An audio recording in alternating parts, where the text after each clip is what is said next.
Olá, sejam bem-vindos à aula que tem o título O Adolescente Não Fala. Qual que é a finalidade dessa aula? Essa aula está inserida na nossa categoria que a gente tem aí no nosso ensino à distância, que se chama Dicas Rápidas sobre a Clínica Psicanalítica. Não sei se você já está acostumado, muitos de vocês já viram várias aulas nossas, mas alguns de vocês não. Nessa categoria de dicas rápidas, a nossa finalidade é sempre apresentar alguma questão clínica sem aprofundamento teórico, sem aprofundamento mesmo clínico, alguma coisa bem pontual, mas que possa ser uma dica, vamos dizer assim, de utilidade prática, para que vocês possam aproveitar, vamos dizer assim, algo que é bem circunscrito, mas que pode ser aproveitado e, vamos dizer assim, útil para a clínica psicanalítica. Eu resolvi falar hoje de um produto, tá? Que se chama Túnel do Tempo. Eu vou explicar para vocês o que é direitinho, mas antes eu vou dar uma breve introdução. O Túnel do Tempo é um jogo lúdico para trabalho com adolescentes, para facilitar a interação com adolescentes na clínica, no atendimento clínico com pacientes adolescentes e pré-adolescentes. Eu acho ele muito útil, né? E como ele me ajudou na prática clínica, e assim como a muitos colegas meus, eu resolvi gravar uma aula, porque eu acho que pode ajudar muita gente, muitos profissionais que estão tendo ou que têm essa dificuldade de pacientes adolescentes que não falam, com muita dificuldade de verbalizar. Antes de começar a falar sobre esse produto, eu queria dizer para vocês que a gente até tem esse produto para vender na nossa livraria, mas a finalidade aqui não é a promoção de vendas na livraria e nem promover o produto com alguma finalidade que não seja exatamente facilitar, vamos dizer assim, a vida de vocês e de quem está querendo uma ajuda nesse tipo de tratamento. Tanto que o produto, tudo bem, a gente tem o produto para vender, mas você pode adquirir ele onde você quiser, tem outros lugares que vendem. E no que diz respeito ao próprio produto, a gente não tem nenhum tipo de patrocínio, não conheço a autora, enfim, é uma iniciativa minha mesmo, está oferecendo isso para vocês, tá joia? Antes de falar de como que funciona o jogo, eu queria apresentar brevemente, apesar de eu não conhecê-la pessoalmente, quem é a autora desse projeto. Mas antes disso, eu queria dizer uma coisa para vocês. Pode ser que em algum momento, ao longo da aula, você resolva que você vai adquirir o produto ou já entendeu o propósito, mas eu pediria para você assistir essa aula até o fim. Mesmo que você resolva ou, vamos dizer assim, ter ou não ter o produto, não importa. Porque eu gostaria de falar algumas coisas antes de terminar a aula, fazer algumas observações pessoais sobre a questão do silêncio, porque esse produto, ele vai... Qual que é a finalidade dele? Fazer com que o adolescente fale, interromper aquele silêncio e a falta de comunicação. Mas a gente sabe que o silêncio é uma coisa muito importante na clínica psicanalítica. Então, eu gostaria de fazer um comentário sobre isso depois, tá? Mas vamos lá. Esse jogo foi desenvolvido pela profissional Maria Salete Arenales Lolli, tá? Ela é graduada em Psicologia pela Universidade Estadual de Londrina em 1992, mestre por essa universidade em 1999, doutora em Psicologia pela Universidade Estadual Paulista, se não me engano, de Assis. Aqui não está escrito, mas acho que é de Assis, pela Unesp de Assis. Autora das seguintes obras: Obesidade como Sintoma, uma leitura psicanalítica, de 2000. Da Mesa Farta para a Mesa da Cirurgia, Reflexões quanto ao preparo emocional com foco na cirurgia de obesidade, de 2007. É organizadora dos livros Contribuições da Psicologia na Cirurgia da Obesidade, de 2006, e Novos Corpos, Novas Realidades, Reflexões sobre o Pós-Operatório da Cirurgia da Obesidade, de 2011. E autora do jogo Túnel do Tempo, um jogo mediador de intervenção para adolescentes e pré-adolescentes. Eu acho que a gente tem que valorizar quando a gente percebe um colega nosso de profissão fazendo um trabalho que a gente admira, e esse é o caso desse jogo Túnel do Tempo. Eu acho que ele é muito bem feito, eu tenho certeza que tomou muito tempo da autora e que foi feito com muita dedicação. Você percebe que é um trabalho assim, muito bonito e que ajuda muito nesse processo de interação com os adolescentes. O jogo, ele é composto de um tabuleiro. Esse é o tabuleiro. Vocês veem aí o escrito Túnel do Tempo. Tá? Não dá para ler, né, porque são letrinhas pequenas, mas tem várias casinhas aqui. E essas casinhas vão levando, conforme o adolescente vai jogando o dado e andando, vai levando o adolescente, direcionando ele. Algumas dessas cartas, vocês estão vendo aqui conjuntos de cartas, que são assuntos, né, temas específicos. Então, conforme o adolescente for jogando, ele joga sozinho, vamos dizer assim, né? Não é um jogo que você joga contra alguém. Então, ele rola o dado, depois eu vou explicar direitinho as regras, tá? Como funciona. Mas ele rola o dado e cai na casa futuro, por exemplo. Ele vem e tira uma carta sobre o futuro. E ali vai ter uma questão. Por exemplo, tenho medo que aconteça na minha vida. E aí ele vai completar vai responder essa questão, completar essa frase de acordo com como foi o que tiver na carta. Então as cartas, ó, são cartas bem simples, estão vendo?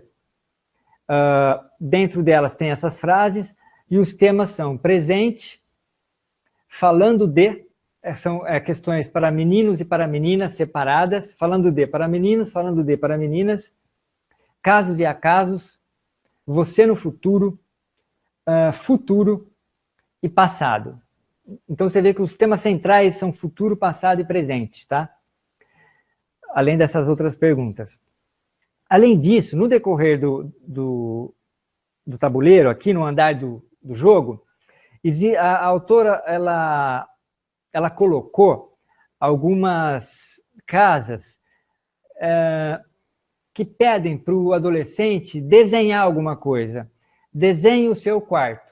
Então, ele também sugere alguns desenhos, tá? O jogo. Só que aí não tem cartas sobre os desenhos. Os desenhos são sugeridos aqui no próprio tabuleiro. Deixa eu ver se eu acho mais uma sobre desenho. Desenhe o seu quarto. Desenhe a melhor festa que você já foi. Então, trabalhe um pouco com desenho também, mas o ponto central do jogo é as cartas mesmo. São as respostas às cartas que vão instigar os assuntos ao longo da sessão de psicoterapia. Então, como eu já disse, esse jogo foi desenvolvido pela psicóloga Maria Saletti, Arenales Lolli. A revisão, eu vou falar dos autores, dar os créditos, tá? Eu acho importante fazer isso. A revisão do jogo foi feita por Vanessa Arenales Febrini Suzuki, Rosa Michelin, Araceli Geraldo, Ludmila Klozak, Adélia Gornati Cervantes. A diagramação e o projeto gráfico é de Alex Sandro Júnior de Oliveira e a impressão e acabamento é da Triunfal Gráfica e Editora de Assis, São Paulo. E a capa foi feita por Simone Leal. Tá joia? Eu fiz um resuminho, esse aqui, ó. Tá? Esse aqui é o manual do jogo, né? Todo jogo que a gente adquire vem lá um manualzinho, não é verdade? Esse também. Um manual sobre as instruções de como jogar, como é que ele funciona. Eu fiz um resumo. Eu vou apresentar naturalmente diferente do que se a autora estivesse apresentando, porque eu vou apresentar com os meus olhos. Eu fiz um resumo pessoal aqui desse livrinho. Mas eu vou apresentar seguindo esse roteiro que ela criou aqui para apresentar o próprio jogo, tá joia? Então, o jogo foi foi uma tese, ele foi tema de uma tese de doutorado feita, então, na Unesp de Assis, São Paulo. E a partir do quê? A autora relata que ela começou a perceber, a partir da demanda do consultório, né, com pacientes que estavam na adolescência e já não tinham, ou já não se sentiam tão à vontade de utilizar as técnicas lúdicas infantis, por julgarem, vamos dizer assim, muito de criança, e ao mesmo tempo, esse público não tem ainda, vamos dizer assim, uma capacidade de verbalização, uma naturalidade de verbalização que tem os adultos. Mas não é só isso, às vezes eles até têm essa capacidade, mas ela coloca também, a autora aqui, um pouco mais adiante, que essa faixa etária é uma faixa muito difícil, né? É um momento do desenvolvimento muito difícil, de muita fragilidade emocional. E, naturalmente, as defesas estão muito erguidas, vamos dizer assim. O adolescente ele é muito defendido, faz parte, é natural dessa fase do desenvolvimento o adolescente apresentar mecanismos de defesa mais bem estruturados. Então, ele tem uma tendência, vamos dizer assim, a se defender mais. E isso provoca, muitas vezes, esse silêncio, né? É muito complicado. A gente vê em consultório, eu trabalho bastante, sempre trabalho com adolescente. A gente sabe como é complicado. Às vezes o adolescente senta diante da gente e eles não falam absolutamente nada. Não é aquele silêncio que você até tenta trabalhar o silêncio. Eu também vou falar um pouco disso, da importância de se trabalhar o silêncio. A gente tenta trabalhar o silêncio, mas às vezes não tem o que se faça, porque a pessoa ela fica muda diante de você, ela não entende direito o que é para ela falar. Tudo que você pode tentar analisar sobre o silêncio, você já tentou, e ela não fala. E você se vê assim, muitos autores, muitos analistas abrem mão de técnicas. A gente sabe, na realidade, que para trabalhar com adolescente, a gente precisa abrir mão de técnicas diferentes, né? Então a gente improvisa. Cada analista, a gente se interessa pelo que o adolescente faz, tenta conversar com ele sobre as coisas que interessam ele, incrementamos o setting com alguma outra coisa, jogos mesmo de tabuleiro, por exemplo, e tal. Mas, como a autora diz, ela se via um pouco assim, ela não achava muito produtivo, e é verdade, na minha opinião, o uso de jogos comuns de tabuleiro, esses jogos clássicos de tabuleiro. Eles até trazem material, eles também trazem material para ser interpretado, eles também, vamos dizer assim, você pode acessar questões do paciente utilizando jogos, e você pode também, vamos dizer assim, ir tentando conversar com o paciente enquanto você quebra o gelo, vamos dizer assim, utilizando jogos de tabuleiro. Mas eles, por um lado, eles facilitam um pouco o sistema defensivo, porque o adolescente continua um pouco protegido. Questões mais importantes do mundo emocional podem ser evitadas nesse tipo de utilidade de jogos, vamos dizer assim. Então, ela disse que a ideia do jogo surgiu daí. E ela se baseou também... esse jogo teve como inspiração as frases incompletas de Rodolfo Boroslavski. São frases utilizadas em orientação vocacional. Vocês já devem ter visto algum tipo dessas... Existem algumas técnicas utilizando frases incompletas. Você sugere questionários, às vezes, que você dá uma frase para a pessoa e ela tem que completar aquela frase. Então, ao completar aquela frase, ela está projetando ali, na resposta dela, conflitos e questões inconscientes. Então, a autora diz que ela se inspirou nessas frases incompletas e criou o jogo. Qual é o objetivo do jogo? Instigar o adolescente a refletir sua vida e mundo que o cerca, principalmente sobre os seguintes aspectos. Quais são esses aspectos, principalmente? Esses eu não pus no meu resumo, mas está aqui, peraí. Dados da rotina familiar, passada e atual, relatos de acontecimentos significativos, relatos de pessoas significativas para a sua formação, dados da adaptação escolar e social, detecção de medos e angústias, dados de manifestações de culpa, descoberta e reconhecimento de habilidades próprias, projetos de vida futura ou a inexistência desses projetos, sonhos e ideais. Então, não são só esses aspectos, mas principalmente esses aspectos são trabalhados nessas questões que são, na verdade, o adolescente ele não tem muito como escapar. Na verdade, até dá. A gente tem casos em que o adolescente, a defesa ela é tão profunda que o jogo não ajuda. Mas são poucos esses casos. Às vezes o adolescente pega uma pergunta e ele responde coisas assim completamente absurdas para fugir da questão emocional. Então você percebe que o jogo perde o valor. Mas isso assim, eu só tive um caso dessa natureza. Então eu acho que isso é uma exceção, tá? Em praticamente todas as situações, ele é extremamente útil, tá joia?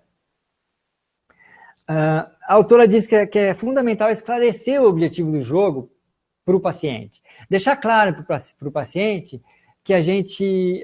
qual que é a finalidade, esse objetivo que a gente acabou de falar, é importante ficar claro para o adolescente por que ele está respondendo essas questões.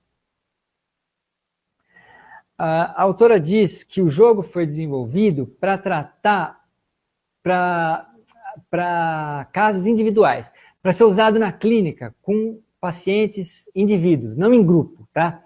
Mas que ela não descarta a possibilidade, ela própria não usa, eu também nunca usei, mas ela não descarta a possibilidade de um psicólogo ou um outro profissional porque acho que não é só para psicólogos, o jogo ele pode ser utilizado por psicopedagogos, terapeutas ocupacionais, fonoaudiólogos, assistentes sociais, tá? Não é só para psicólogos. Mas ela nunca trabalhou com grupo e eu também não, mas segundo ela, outras pessoas tentaram, sugeriram para ela e parece que é possível, basta a pessoa adaptar de uma maneira, vamos dizer assim, correta ou bem feita, né?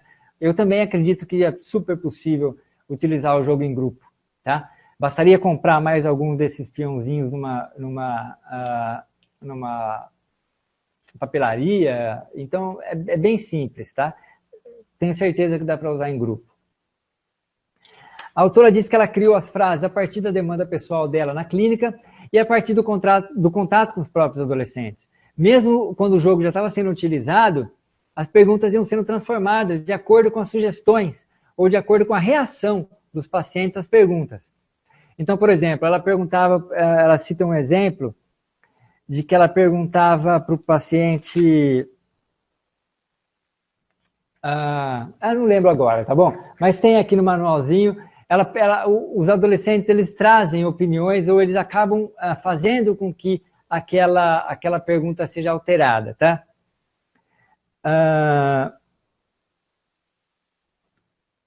Acho que eu lembrei. Ela perguntava assim para o paciente, por exemplo, sou viciado em... O paciente poderia responder em jogo, em, sei lá, internet, em não sei o quê, em sair com os amigos, jogar bola e tal.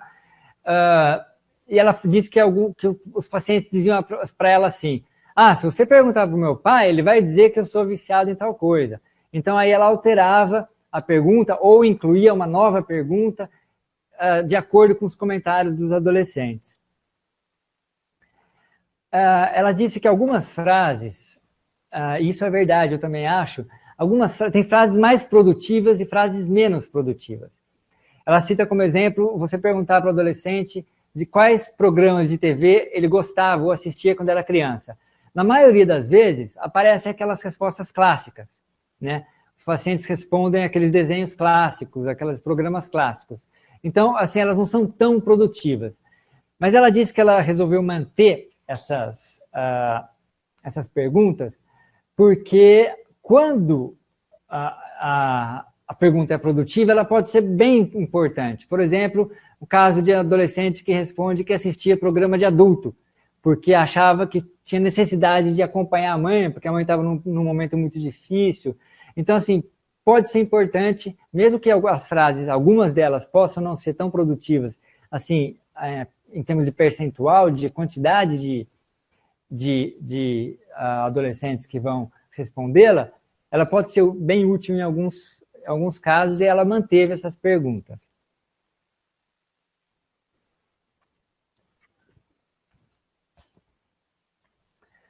Ela justifica a ideia de criar um jogo. Eu acho que não precisaria nem de justificativa, porque assim, o lúdico é extremamente rico, é muito mais interessante. A atividade lúdica, ela chama atenção, ela deixa o paciente mais à vontade, ela deixa o paciente mais curioso, ela permite um espaço lúdico entre uma pergunta e outra. A pessoa fica na expectativa de qual pergunta vai ser, qual tempo, se ele vai falar do futuro, do passado. Tem toda a questão lúdica, ela enriquece muito, né?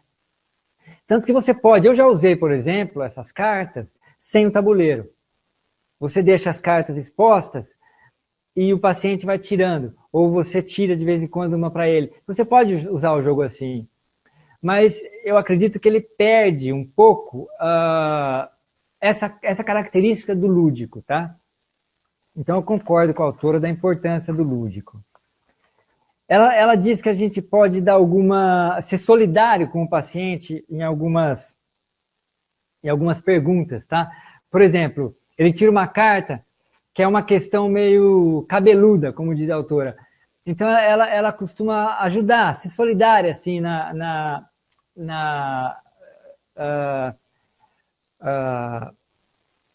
para facilitar, vamos dizer assim, quebrando o gelo, assim, alguma coisa do tipo, nossa, mas que pergunta cabeluda, hein? Nossa, mas que, meu Deus, quero ver você responder essa, sei lá, agora eu estou dizendo. Alguma coisa que ajude um pouquinho na interação e para quebrar um pouco o peso que algumas questões podem ter para determinados pacientes. Ela falou que às vezes, isso nunca aconteceu comigo, tá? Mas ela colocou aqui, com certeza deve acontecer, que às vezes o paciente reclama que o jogo é repetitivo. E aí ela sugere, e eu concordo, que a gente diga para o paciente que as perguntas são diferentes, que as questões são diferentes. Então, que não tem problema que o jogo possa ser repetitivo, tá? Que no fundo ele não é. Então, no início do encontro, aqui tem um ponto que eu concordo plenamente e acho fundamental, se você for utilizar esse jogo, que vai ajudar com certeza o seu paciente a falar. Esse jogo vai pôr o seu paciente para falar. Só que tem um detalhe que é o seguinte, eu sempre faço assim, é uma sugestão da autora e eu concordo. O paciente chega para a sessão, o jogo está ali, ele está ali do lado. Eu nunca deixo o jogo pronto para a gente começar a jogar. Eu deixo o jogo ali. Por quê? Porque o jogo ele tem a finalidade de ajudar o paciente a falar. E, vamos dizer assim, mas a gente não sabe qual que é a demanda, com qual demanda o paciente está chegando. A gente não sabe o que aconteceu com o paciente desde a última sessão que a gente falou com ele. A gente não sabe se a mãe dele bateu o carro, ele está traumatizado, se o cachorro morreu, sei lá. Então, assim, a gente tem que deixar um espaço para ele falar. E deixar, inclusive, um espaço para o silêncio. Por isso que eu vou sugerir para vocês uma aula. Eu vou sugerir para vocês uma aula sobre o silêncio e eu vou dizer por que daqui a pouco. A gente deve respeitar esse espaço do paciente.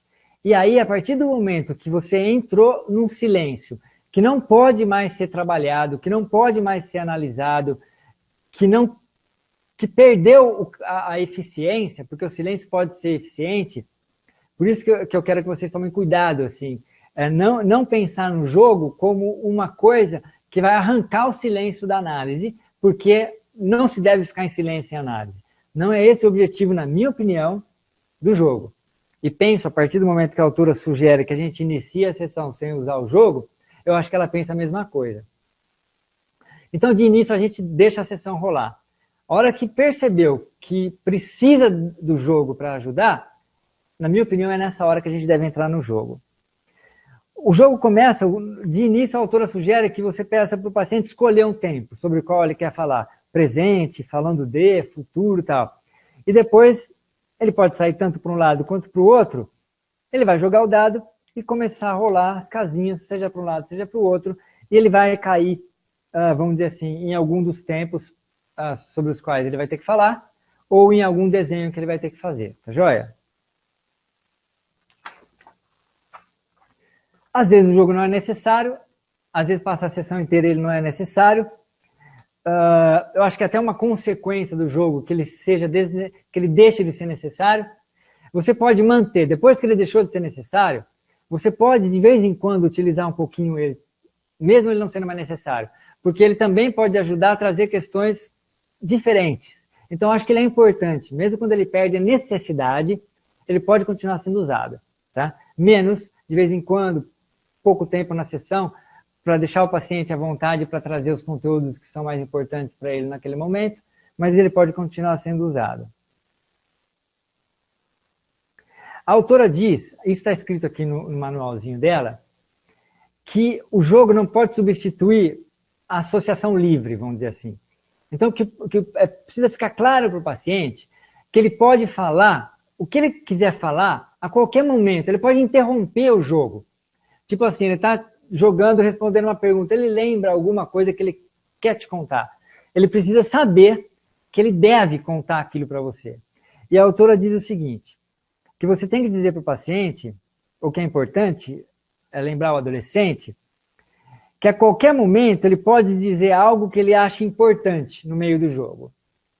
Eu vou sugerir aqui, eu vou tomar a liberdade de sugerir para você dizer um pouco diferente. Nesse ponto eu discordo com a sugestão que ela está dando, num pequeno detalhe. Eu não digo para o paciente que ele pode me dizer qualquer coisa que ele quiser, que ele achar importante. Eu acho essa palavrinha importante perigosa. Por quê? Porque um dos motivos que leva o adolescente ou qualquer pessoa a ficar em silêncio, um dos motivos, são muitos, é porque a pessoa está, às vezes, com uma autoestima tão baixa, ou ela valoriza tão pouco aquilo que vem de dentro dela, que ela não acha nada importante para contar. Então, ela tem coisas para te contar, mas ela fala assim, isso não é importante. Nada é importante para ela, porque ela não está se achando importante. Então, se você diz para ela que ela pode dizer qualquer coisa que ela achar importante, eu acho que você pode estar colaborando por um lado, mas atrapalhando por outro. Então, a minha sugestão é que a gente diga para a pessoa, olha, qualquer coisa que você tiver vontade de falar, que passar pela sua cabeça, se você quiser me contar durante o jogo, você fica à vontade de interromper o jogo e falar. Tudo bem? Então, essa é a única ressalva que eu tenho para fazer sobre essa sugestão. E realmente ela diz que é comum, e é comum mesmo, no meio de todo o processo, o adolescente conta uma outra coisa. E tem mais. Esse é um assunto que vai vir, mas já que eu estou nele, eu vou comentar já. Às vezes, o adolescente, o jogo, ele tem que ser jogado sem nenhuma pressa. Lembrem do seguinte, a finalidade não é completar o jogo e nem acabar o jogo. Esse jogo não é para ser ganhado ou perdido. Ele é um jogo para instigar, lembra do objetivo? O adolescente a falar de coisas importantes da vida emocional dele. Então, assim, às vezes, uma única pergunta, o adolescente faz uma pergunta dessa, meu nome foi escolhido por, ele vai ter que responder. Essa pergunta, às vezes, abre espaço e a sessão inteira se desenrola em volta dessa questão ou a partir de coisas que foram as quais essa questão foi levando. Nós não interrompemos nunca o paciente quando o diálogo está acontecendo. Você esquece o jogo e mantém o diálogo com o paciente. Pergunta, pesquisa, aprofunda aquela questão, isso ela vai falar daqui a pouco também. A gente tem que aproveitar a oportunidade para investigar aquela questão. Mas a pergunta sobre um amigo do passado, o melhor amigo do passado, sei lá. Mas e você tem contato com essa pessoa ainda? Mas e onde eles estão? E como é que era isso? Como é que era aquilo? Então você vai, assim, aproveitando o tema, não perder a oportunidade de expandir o tema. Isso é fundamental. E quando o tema está sendo expandido e o adolescente não está continuando a conversa, deixa o jogo de lado. Nós respondemos uma questão no jogo inteiro. Ótimo. Ele cumpriu a sua finalidade. Tá joia? A autora diz que algumas questões estão fora do tempo. Por exemplo, você pergunta assim, sobre a minha primeira menstruação, e a menina não teve a primeira menstruação ainda. Então, quando essas coisas acontecem, ela sugere que você jogue o tempo para o futuro. Mas o que você acha que vai acontecer? Quais são as fantasias do adolescente sobre aquele tema? O que você imagina que as pessoas sentem? Aí você vai investigar. Investigar aquele tema, o que a pessoa acha daquilo, sobre envolvimento com drogas, por exemplo. Às vezes a pessoa nunca se envolveu, mas o que ela acha que são drogas, o que ela já ouviu falar, investigar o tema. Tá? Isso é fundamental. O que mais? Às vezes não há resposta. Às vezes o adolescente não tem nenhuma resposta, e a gente tem que entender que tem pergunta que não vai ser respondida. Seja porque o adolescente não consegue, ou não tem um assunto para aquilo, ou porque ele está se defendendo, não tem como pressionar. Então tem que respeitar que quando estiver demorando, a gente pode ajudar um pouquinho. A gente pode ajudar um pouquinho. Mas quando tiver travou, passa para a próxima pergunta. Se o adolescente não entendeu o que está escrito na carta, muitas vezes eles não entendem, porque às vezes ele tem um vocabulário muito limitado, às vezes a própria defesa faz com que ele não entenda muito bem o assunto. Então a gente ajuda, a gente refaz a pergunta de uma outra forma, ajuda ele a entender. E se a gente também não entende, porque acontece, a gente ajuda, fala para o paciente o que a gente entendeu. E aí ele vai responder aquilo que de acordo com o que a gente entendeu. O jogo traz um questionário. Esse questionário são as perguntas em forma de questionário, tá vendo? Ó?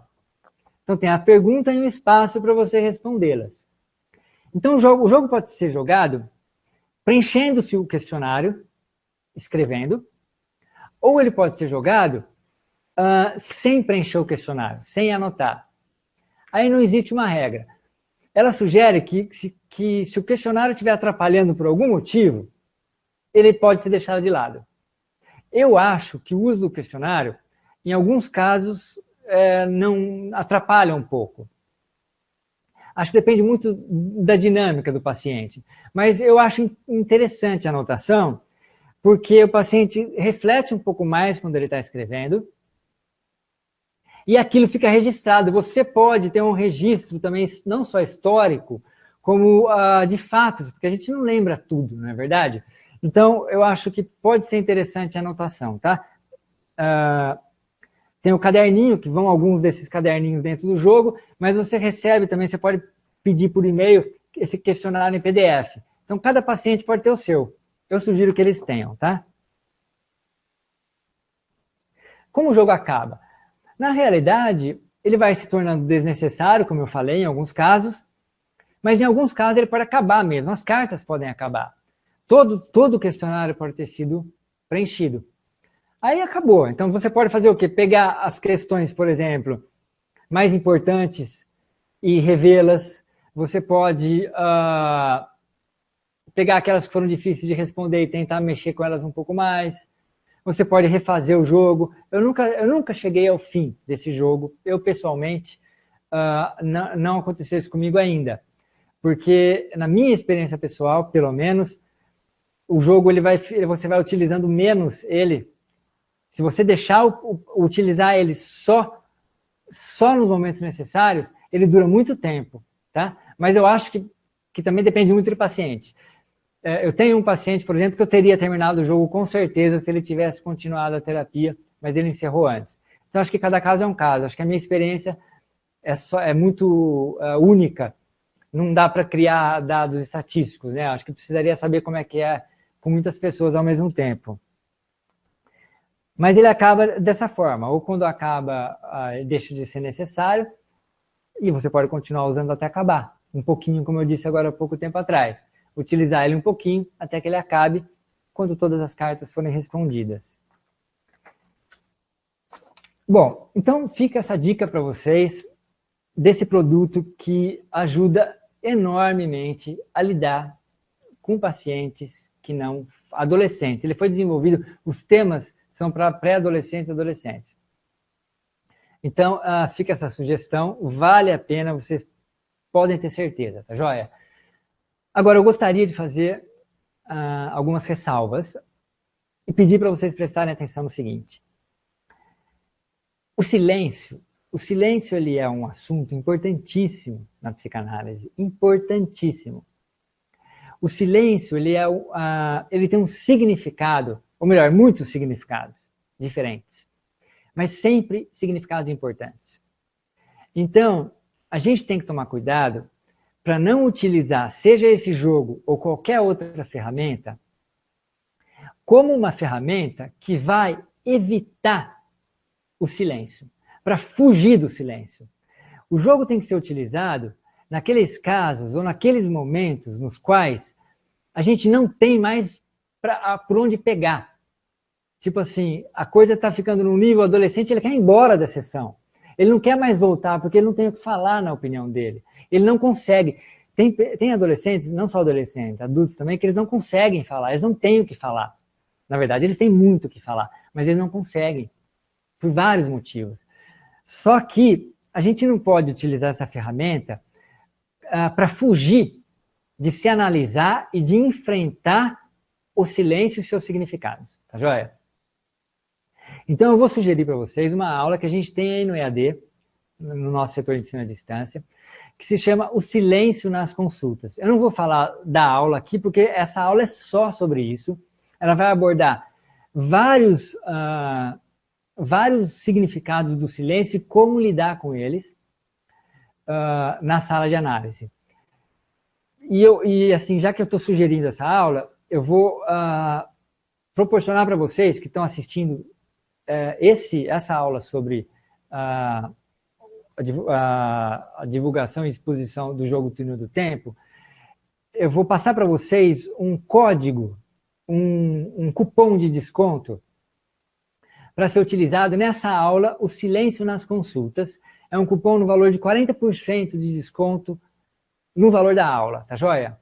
O cupom é o seguinte, a palavra silêncio. Digitem lá silêncio com acento circunflexo no E, ou seja, silêncio com acento, silêncio só essa palavra. Se vocês estiverem adquirindo essa aula, O Silêncio nas Consultas, e usarem esse cupom, vocês vão ter um desconto de 40%. Tá joia? Espero que ajude vocês, assim como me ajudou, né, a enfrentar essa agonia que é um paciente adolescente que simplesmente não fala. Tá joia? Então a finalidade da aula de hoje era essa, espero que tenha ajudado e a gente se vê então num próximo momento. Muito obrigado.